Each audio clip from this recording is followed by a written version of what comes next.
ये कौन है? बताया ये गौतम की पत्नी अहिल्या है। राम पूछने लगे महाराज ये पत्थर की कैसे हो गई? तो विश्वामित्र ने कहा राम, गौतम की पत्नी जो अहिल्या थी वो बहुत सुंदर थी। इंद्र ने अहिल्या की सुंदरता को देखा तो इंद्र का ईमान खराब हो गया। इंद्र चंद्रमा के पास गया, जवाब दिया भैया तुम थोड़ी मेरी सहायता कर दो। किस बात में? बोले तुम मुर्गा बन जाओ। काहे के लिए? बोले तुम अहिल्या को जानते हो, ये अच्छे तरीके से बहुत सुंदर है, उसके साथ में हमें छल करना है। 4 बजे गौतम ऋषि गंगा नहाने जाते हैं, आप 4 बजे की जगह 3 बजे भूल जाओ। चंद्रमा कान लगो तुम कहो तुम 12 बजे भूल जाओ। चंद्रमा मुर्गा बना और मुर्गा बन करके क्या किया कि गजब करी डारो ए जुलम करी डारो, बाई मुर्गा ने गजब करी डारो, बाई मुर्गा ने।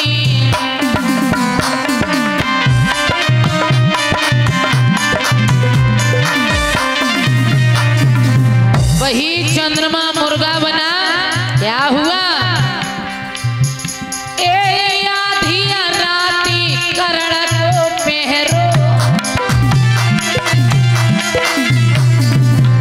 ए आधिया राती करण को पहरो,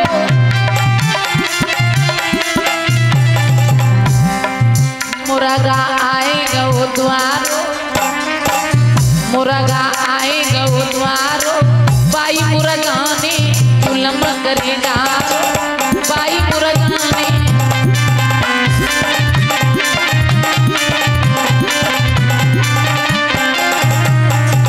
चंद्रमा मुर्गा बना, आधी रात्रि के वक्त पर धीरे धीरे मुर्गा बोले,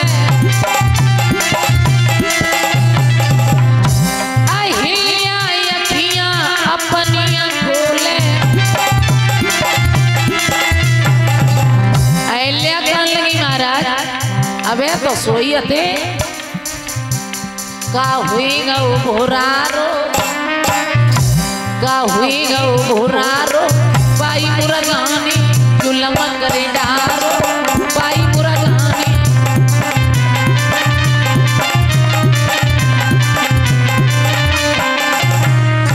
मुर्गा ने आवाज लगाई कि मुर्गा पेरी ने, मुर्गा पेरी ने दे दई पांग राती आधी पे मुर्गा।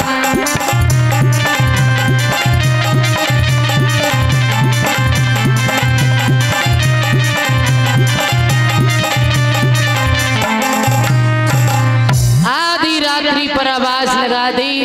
गौतम ऋषि ने समझा कि सुबह हो गया। गौतम ऋषि गंगा नहाने गए और जैसे ही गए इधर इंद्र ने अहिल्या के साथ में छल किया। गंगा मैया ने बताया तुम्हारे घर पर पत्नी के साथ छल हो रहा है। तो लौट करके आए, दरवाजे पर ये चंद्रमा ही खड़ा मिला। गौतम ऋषि ने कमंडल से जल निकाल करके अहिल्या में मारा, उसी दिन से ये पत्थर की हो गई। भींगी धोती चंद्रमा में मारी, उसी दिन से चंद्रमा में छापा लग गया महाराज। जैसे ही राम आगे बढ़े, पैर लगते ही अहिल्या बहुत सुंदर स्त्री बन करके गौलधाम के लिए चली गई। और आगे बढ़े,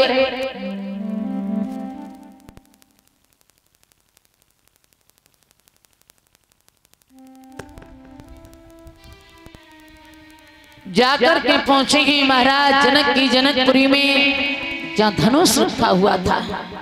लिखते हैं बाबा तुलसीदास, उस धनुष को उठाने में बड़े बड़े वीर लग गए थे। भूप सहस्त्र 10 एक बारा और लगे उठावन टरहिन, धनुष को हिला नहीं पा रहा। अब तो महाराज जनक बड़े दुखी है।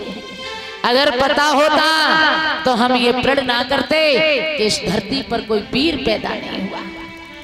आज जनक की पत्नी सुनैना रोने लगी। हमें लगता है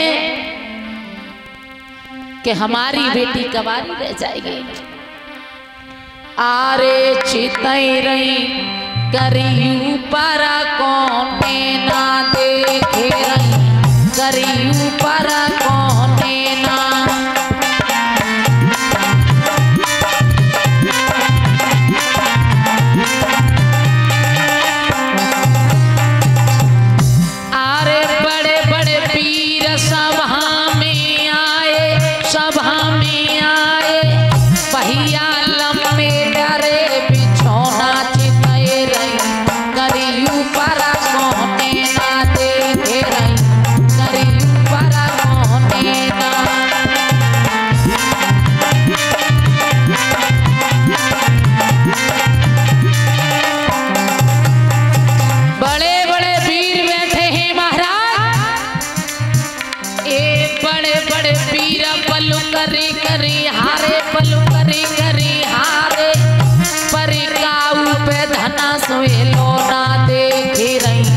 लेकिन धनुष हिल नहीं रहा महाराज।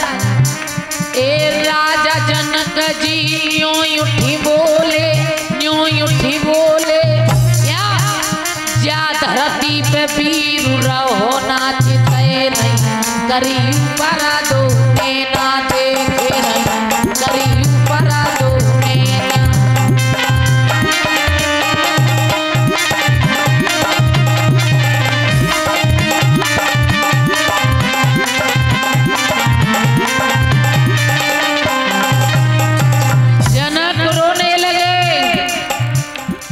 कुआरी लली रही, कुआरी लली रही, मैंने बिरथा पे या धनुष पे ठानी कुआरी।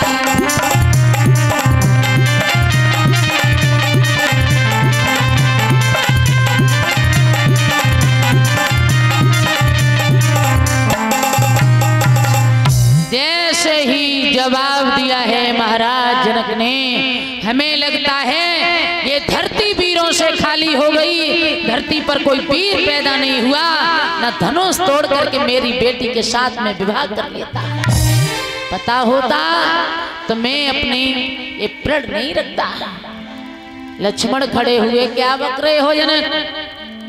वो तो मेरे बड़े भैया श्री राम का और मेरे गुरु का थोड़ा सा आदेश मिल जाए, इशारा मिल जाए तो ये धनुष तो बहुत छोटा है, हम ब्रह्मांड को गेंद की तरह उछाल करके फेंक देंगे। विश्वामित्र कहने लगे, लला अब तुम्हारा नंबर ना है। राम को आदेश दिया, राम उठो धनुष तोड़ो। पता ही नहीं लगा भक्तों कब कितने समय धनुष के दो टूक हो गए।